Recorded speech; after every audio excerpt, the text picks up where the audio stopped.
where conflicts are averted, business is started, disputes are finished. Davos is the place where government, business, and civil society join forces. And ladies and gentlemen, traditionally, Davos is a call for action to politicians and CEOs. But to make a truly global impact, we need a broad engagement by everyone. And more, Davos is becoming a place where civil society can make its voice heard. The voice of NGOs, the voice of scientists and the academic community, the voice of young leaders who are shaking our conscience and calling for action. I heard you. For 50 years, the World Economic Forum has always adapted to changing times while preserving its original spirit. The agenda for the 50th anniversary of Davos is clear. It is building a sustainable and cohesive world. It is rising to the great urgencies of today and tomorrow. We have come here today to discuss, debate, and commit to solutions and to new alliances, to fight climate change, to strengthen inclusive growth, to ensure peace and prosperity for all. Dear friends, to conclude this ceremony, the European Youth Orchestra will play our European anthem, the Ode to Joy. It is the perfect choice, because when Europe celebrates, pays tribute, respects or mourns, our European anthem sounds. And the words are sometimes ancient, but the meaning is timeless. The Ode to Joy praises forgiveness and reconciliation. The Ode to Joy celebrates friendship. The Ode to Joy stands for unity and strength. And this is the spirit of Davos. This is what keeps bringing us together after so many years. There could be no better anthem to celebrate the World Economic Forum's 50th anniversary. And this is for you, Klaus. And it is also, from the bottom of my heart, for you, Hilde. Hilde and Klaus have made Davos what it is today. We all pay tribute to this lifelong achievement. Thank you, Hilde. Thank you, Klaus.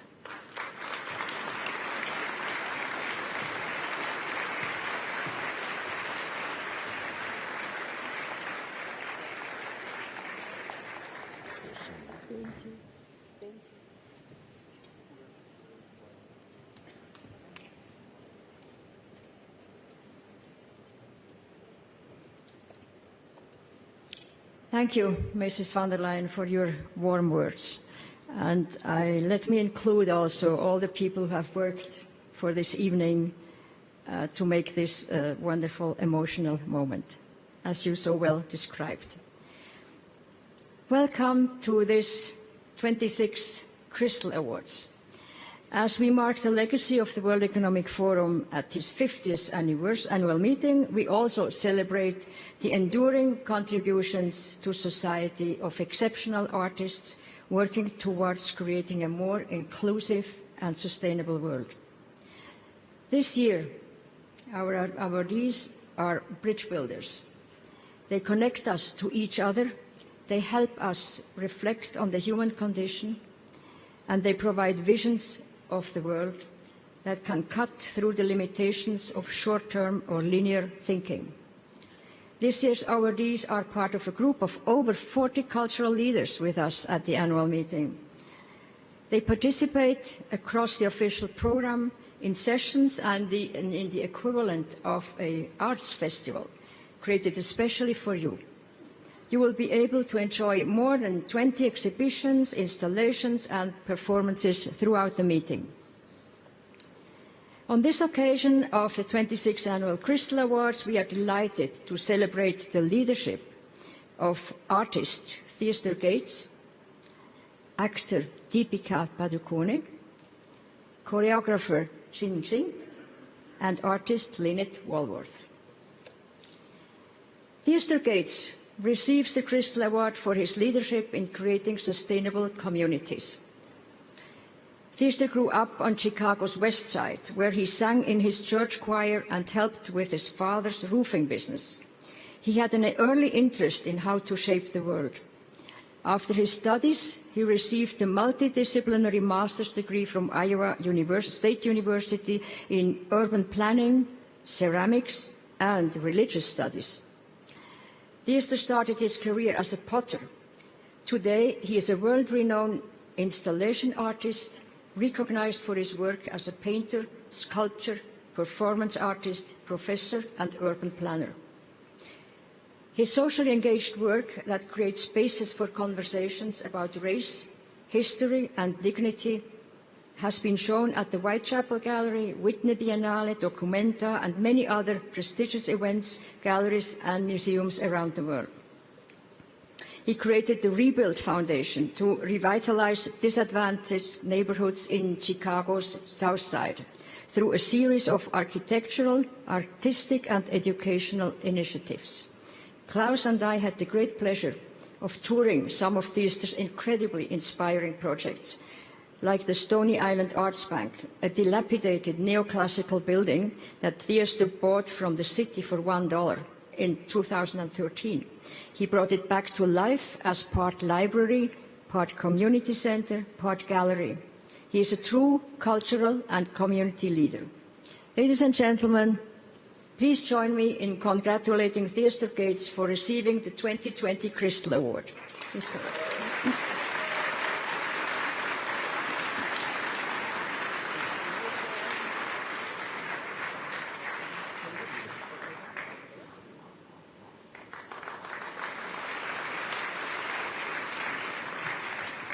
Thank you so much. How y'all doing? It's really good to be here. I've never seen so many blue suits in my life. Happy to be wearing one. It's an honor to be here and to receive this award. Thank you, Hilda. Thank you, Klaus. I feel really inspired, Klaus, by your opening statement. That change can happen because we shape it. And I think my few remarks will try to hone in on that. Thank you so much, because I didn't know what I was going to say. I am grateful and inspired to join the world's leading visionaries to share ideas on how advanced economic justice can happen and to create amazing equitable opportunities for others.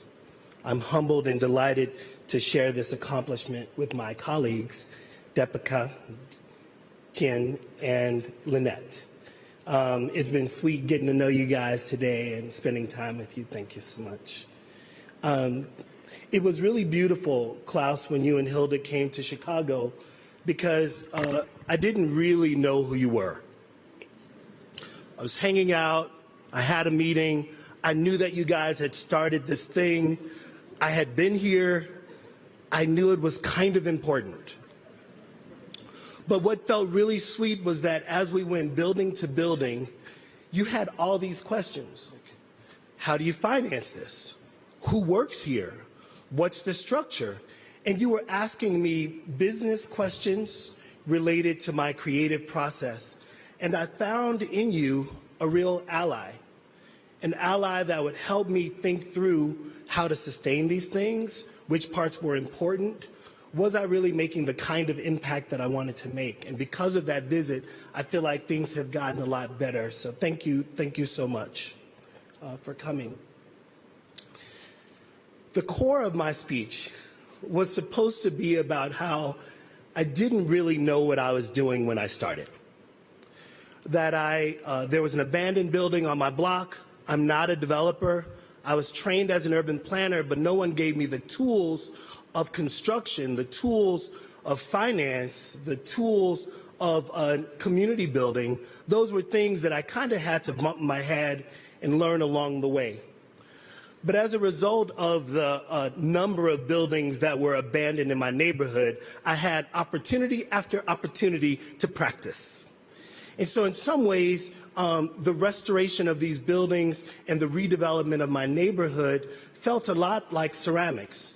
It was like, I'll make a tea bowl and then another tea bowl.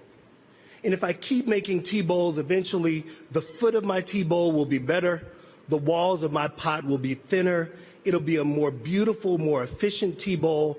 And in this case with the buildings, if I made great buildings, then perhaps we could house artists, create affordable opportunities for living, create permanent moments for works of art to be housed, and ultimately neighborhoods that have been forgotten about for the last 30 or 40 years because of racism and administrative prejudice, that those neighborhoods would be looked at in a new light. I was trying to shape things. And so because of the potter in me, Klaus and Hilda, I just want to thank you for being world shapers. And I commend my fellow colleagues in this day and you for all of the amazing work you do to support artists and creatives. Thank you very much. Thank you.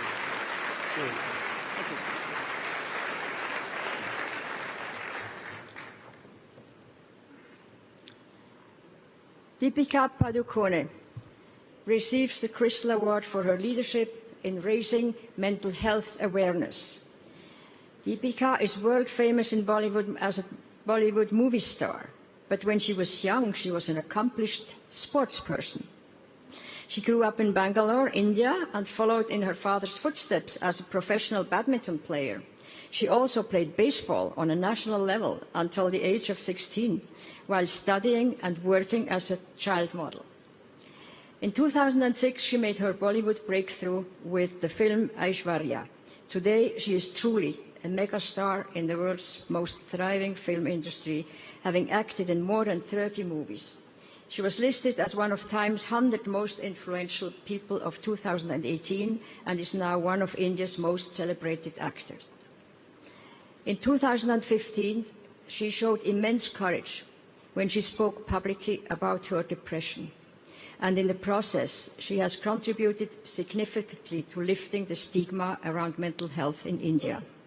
She is the founder of the Live, Love, Laugh Foundation to create greater awareness around mental health issues such as stress, anxiety, and depression. Ladies and gentlemen, please join me in congratulating Deepika Padukone for receiving the 2020 Crystal Award.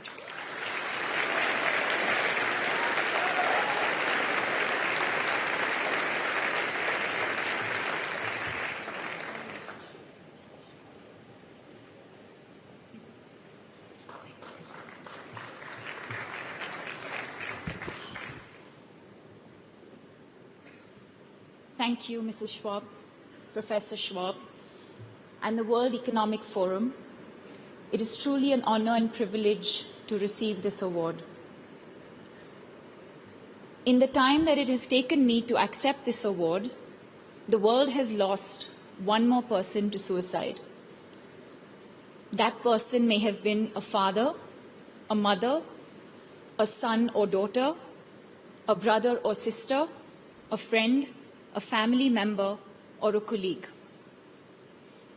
Every 40 seconds, one person dies by suicide somewhere in the world. $1 trillion. That is the estimated impact caused by anxiety and depression on the global economy. 15th February 2014, I vividly remember waking up with a hollow feeling in my stomach. I felt empty and directionless. I'd become irritable, and for someone who loves to multitask, making decisions suddenly felt like a burden. I would cry endlessly. Waking up every morning had become a struggle. I was exhausted, and I often thought of giving up. My mother, who recognized that something was amiss, insisted I seek professional help. Subsequently, I was diagnosed with anxiety and clinical depression. What is anxiety? It is a state of worry over a future unwanted event or a fear of an actual situation.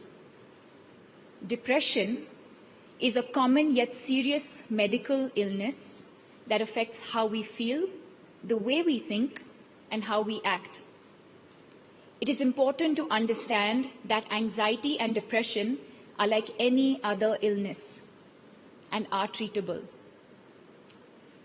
However, in my experience, acceptance is the first step to recovery.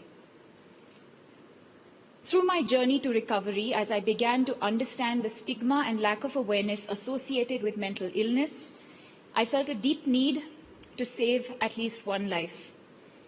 And it was this very need that motivated me to go public with my illness and set up the Live, Love, Laugh Foundation. Live, love, and laugh exemplify my personal philosophy to life.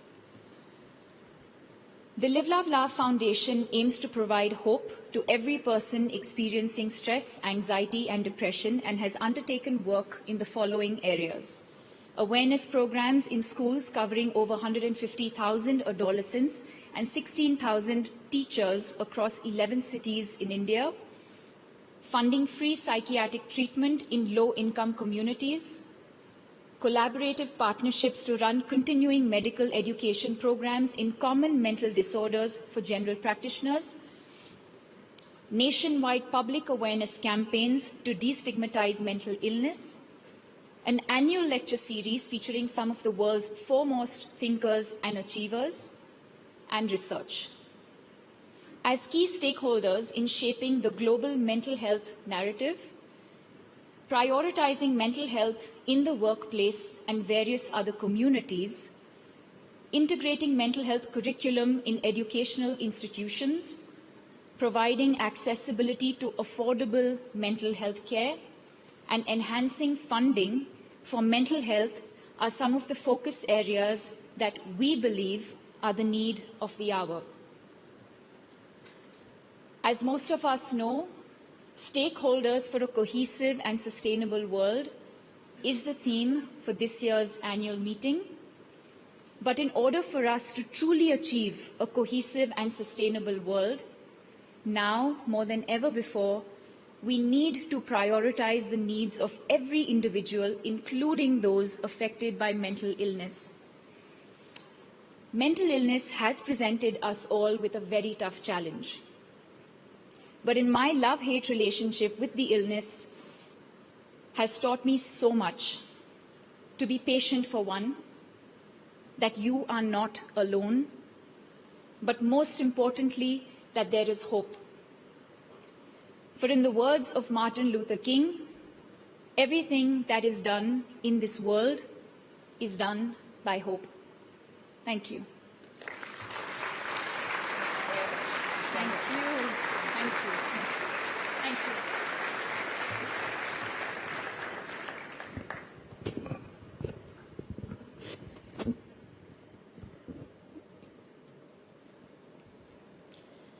Jin Xing has been many things.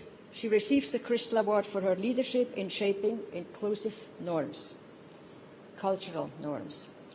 Jin Xing has been many things in her life: dance prodigy, prima ballerina and choreographer, decorated colonel in the People's Liberation Army, actress, TV host, wife and mother of three.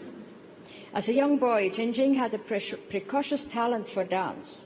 At age 9, she was admitted to a prestigious troop within the Chinese People's Army.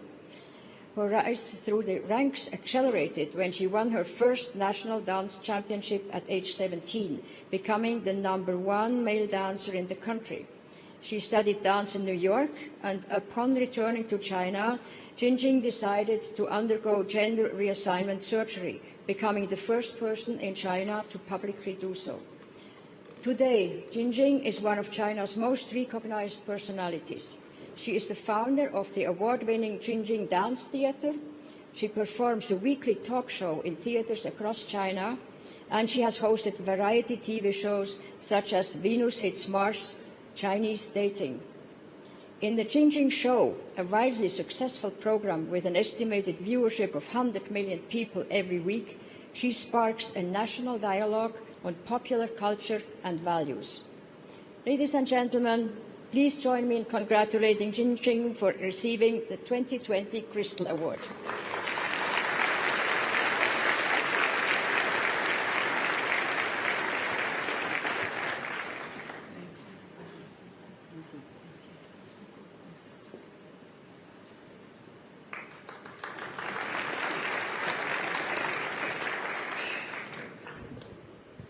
Well, it's such a serious talk. I need to prepare the paper. But out of my profession, I just talk spontaneously. Thank you, ma'am. Well, thank you. I would like to thank you, the World Economic Forum, for giving me this Crystal Award. And I would like to take a moment to share my feelings with you, everybody here. We are all living very dynamic and the fast-paced era in time. Seems people so fascinated and excited about everyday innovation of our daily lives. But somehow, we're also easy to forget. In a society, as a human being, how to respect, value individual thinking, individual behaving, individuality. When I was a young boy, before reaching the age of 19, my future had been decided by others, by my parents, by my family, by my government, by society. They said, young man, don't need thinking too much, just follow. Everyone told me to follow the path assigned to me. At that age, I started to realize I'd like to take my life in my own hands, which puts me on a sometimes very difficult, challenging, but always interesting and fascinating life journey. This made me who I am and lead me to stand here to receiving these awards. I deeply believe in modern society today, the controversial figure, much needed. They have the power, inner power, strength, and no hesitation to challenging norms and pushing the boundaries. I very often tell my students, my dancers, even my children, open your heart truly to yourself, respect others, and don't try to be the best one. Be the unique one. Be different from others. I'm grateful, Mrs. Schwab, and the World Economic Forum to acknowledge through this award what I'm standing for. Be different. Thank you.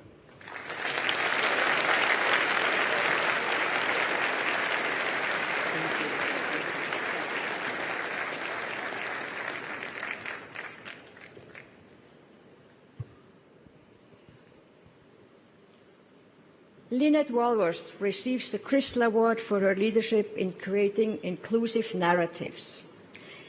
Lynette was born outside Sydney, Australia. From a very young age, she showed exceptional talent in art. In college, she studied painting, then photography, but what she really wanted to do was immerse the viewer inside the work. Today, as one of the world's leading multimedia artists, Lynette has a truly unique ability to touch our hearts through the way in which she immerses us in the reality of others, especially that of communities often forgotten. She helps us to connect at once with the deepest reaches of the human condition and with our interdependence on this fragile place. Her celebrated works use film and virtual and augmented reality. Beginning in 2015, Lynette embarked on a journey of co-creation and collaboration with the World Economic Forum. Many of her works were presented here and at our events across the world. The Emmy Award-winning virtual reality film Collisions was commissioned and executive produced by the Forum and premiered here in Davos in 2016. The work brings us into the world of an indigenous community in the Western Australian desert and its encounter with nuclear testing. Subsequently, Lynette was named one of the 100 leading global thinkers by Foreign Policy magazine for immersing audiences in the destructive power of nuclear weapons. Her latest project with the Forum is as Artistic Director of the New Narratives Lab, a new year-long mentorship program to support artists from underrepresented communities to become leaders. Ladies and gentlemen, please join me in congratulating Lynette Wallworth for receiving the 2020 Crystal Award.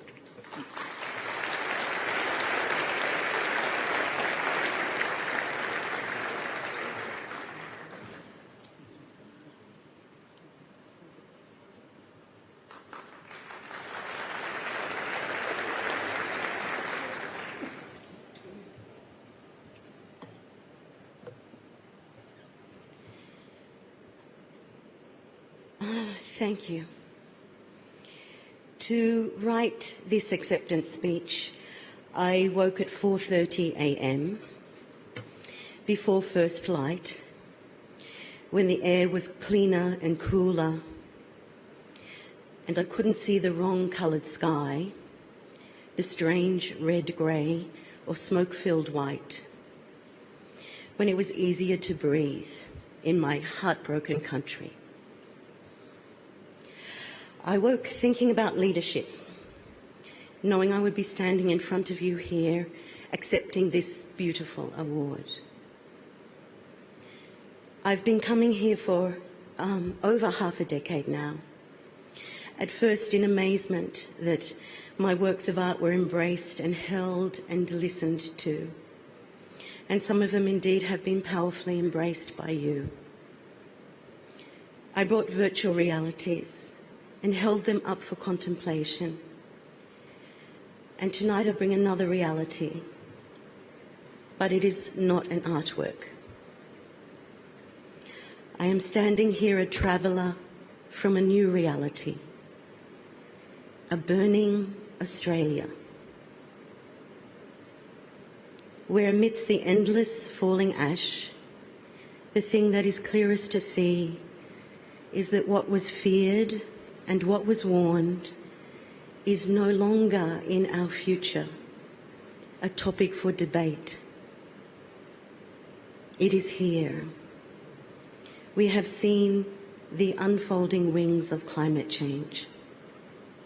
And to face what this new reality brings, we need leaders to match this moment. To lead is to guide, to have a vision for the way ahead. That is impossible if you deny where we are heading. We need new leaders because in so many places we elected faithful followers of the past, persisting in marriages to industries in their death throes, holding up the dreams of dinosaurs, whose day is done.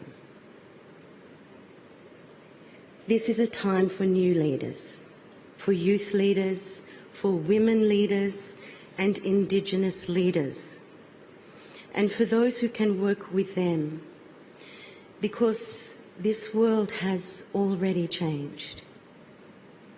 it is unutterably altered. And that momentous shift will continue. To what degree, literally, we don't yet know.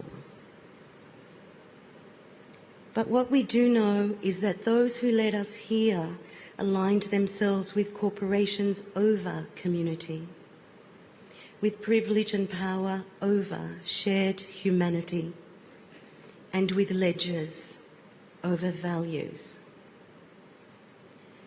There is an extinction going on. It is the death of a worn-out way that no longer serves. As powerful as their last rampant thrashing will appear, the dinosaur industries will die. They are dying now. They will go because we are human, and at our core, we want to live. From my homeland, on the front line of this change, what is clear is that the earth is driving this now. It is that simple. We will want to survive this mechanism we have set in motion. We will want to survive it along with the creatures we love, whose uncomprehending pain is seared now into the heart of my homeland. So despite my Prime Minister's appreciation of coal, it is a fossil he is holding, and we have a future to create. And for that, we need not just leaders, but thinkers and visionaries. We need radical imagination. We need technologists and dreamers who can illuminate the way ahead. Some of those who are ready for this moment have already shifted into power and are in this room. Some are close by. And others are allies who have always been here, just to the side, seldom at the table. So in these next days, let us make space for them, because we are going to need them to help shape this new reality. I want to leave you with the last lines from Collisions, which the Forum commissioned and I presented to you here in 2016. There is what we do not know, and then there is what we come to know. And it's what we do next that makes the difference. Thank you.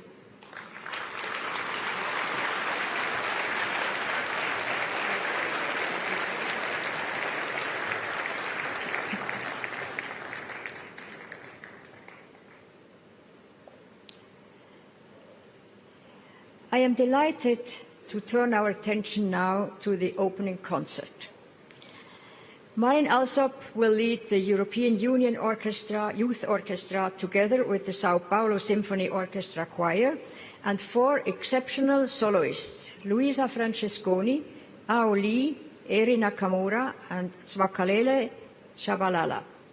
They will perform 2 movements from Beethoven's 9th Symphony, Ode to Joy. This performance marks the 250th year of the birth of Beethoven, and it is the start of Marin Alsop's Global Ode to Joy initiative, celebrating freedom, equality, and fraternity. The visuals that will accompany the performance are taken from the 9 beautiful paintings exhibited at the main entrance. These are by the late Nissan Engel and are his own interpretations of each of Beethoven's 9 symphonies. They were generously loaned to us by Miki Engel, his wife, who is with us tonight. It is now my great pleasure to invite to the stage our partner and sponsor for this concert, the CEO of Intesa San Paulo, Mr. Carlo Messina. Please.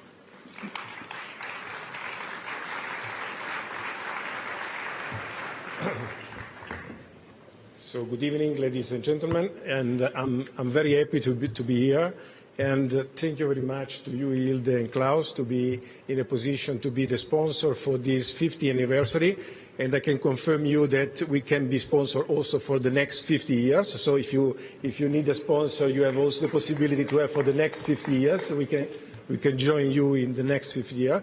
In these items of the new World Economic Forum themes, so bringing together sustainability and inclusion, I think that Intesa Sanpaolo is absolutely a leader. We are a bank, we are generating profit for our shareholders, but we are also involved into creating conditions for community to have more possibility for inclusion. We are delivering and being the promoter for the most important project for poverty in my country, in Italy, and 9 million of Italians now have food thanks to Intesa Sanpaolo. We are also the promoter of a very important impact fund for the students in the country, 1 billion euros, and mothers that are working, and also involved in circular economy and green economy with 50 billion euros of new loans that we want to grant to the Italian companies in order to develop green economy. So that's the reason why I'm really happy to be the sponsor of this concert and again to stay with you in this occasion. So thank you very much. Thank you.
Good evening, everyone. My deepest congratulations to this year's Crystal awardees.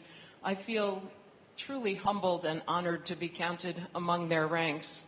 My sincere thanks to Professor and Mrs. Schwab for inviting me back to celebrate this special 50th anniversary. 2020 is another special anniversary, especially for us. It marks the 250th anniversary of Beethoven's birth. With this year's forum theme of stakeholders for a sustainable and cohesive world, Beethoven's reverence for the natural world and his lifelong belief in the power of humankind to unite for positive change feels like the perfect synergy.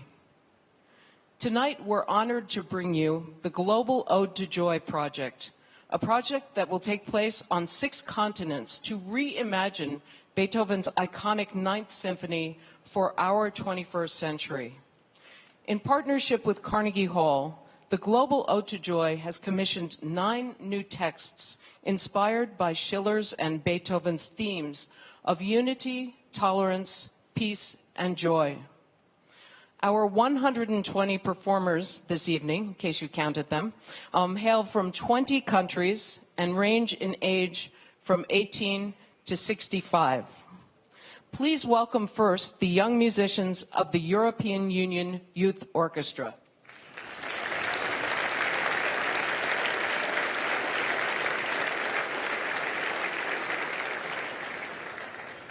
And the wonderful singers from the Sao Paulo Symphony Choir.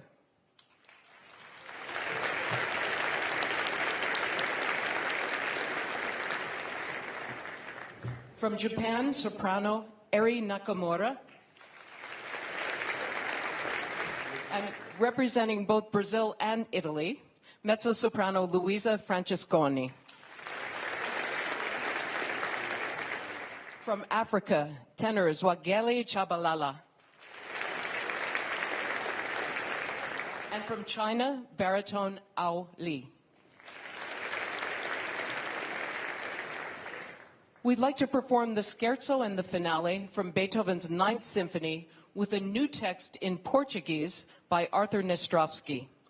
We hope that Beethoven's profound belief in the goodness of humankind will offer inspiration as this 50th annual meeting of the Forum begins. Thank you very much.